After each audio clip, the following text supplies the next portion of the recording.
je me présente, je m'appelle Régine Lorenzi, j'habite Marseille depuis des générations puisque mes parents et mes grands-parents étaient également des Marseillais.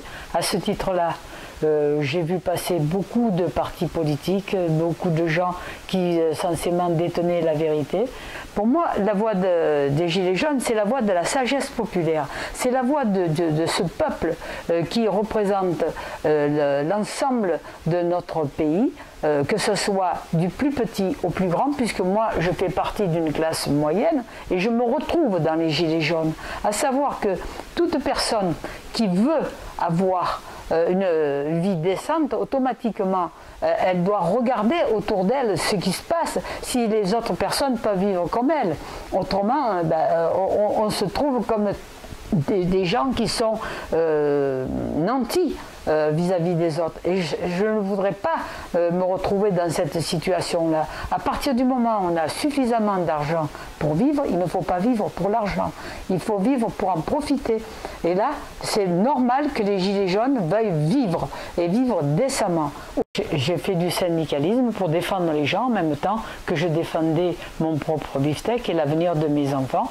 Je me suis toujours engagée d'une façon honnête, en pensant toujours aux autres, et je n'ai jamais voulu mélanger le côté syndical du côté politique. Pour moi, défendre son beefsteak, c'est une chose, et la politique, c'en est une autre. Et je m'explique.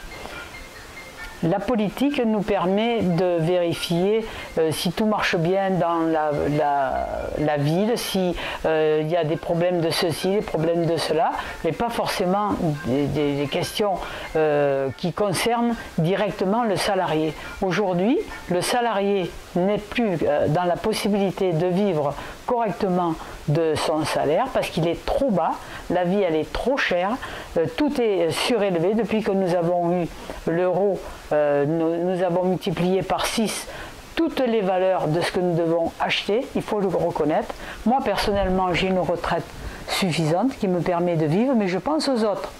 Je pense à ceux qui ont des petites retraites de reversion et qui n'arrivent pas et que j'aide par mon association au jour le jour à essayer d'arriver à joindre les deux bouts. Quand je vois une petite retraitée qui a 800 et quelques euros par mois pour vivre et qui est poursuivie par les impôts pour une taxe d'habitation parce qu'elle a recueilli son fils qui est au chômage actuellement, obligée de se remettre à 75 ans à travailler, à faire des ménages plus ou moins déclarés.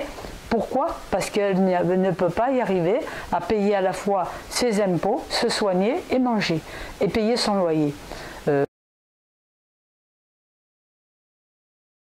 Je pense que Vox Populi, ils ont suffisamment de possibilités de se retrouver dans un parti quelconque s'ils ont une vocation à être plutôt de droite, plutôt de gauche, plutôt du centre, sans créer à nouveau un nouveau parti qui va les étouffer, qui va ne plus leur permettre de s'exprimer librement comme ils le font actuellement. Par contre, ce que je leur conseille, c'est d'essayer de s'infiltrer dans leur possibilité de penser dans chacun des partis en demandant une possibilité d'être élus. Ils présenteront les Gilets jaunes à l'intérieur de ce même parti et ils feront continuer à entendre leur voix en tant que Gilets jaunes, Vox Populi, les forums, les agoras. On revient à la Grèce antique, à la démocratie. Et c'est ça qui fait un point fort et qui va donner l'exemple de la France, disons, où on a la liberté de pouvoir s'exprimer pour aller en progrès. Peu importe qui gouverne la France, peu importe quelles sont les politiques que nous avons autour de nous, l'essentiel c'est que nous vivions bien dans notre pays et d'une façon démocratique, où chacun a le droit de s'exprimer.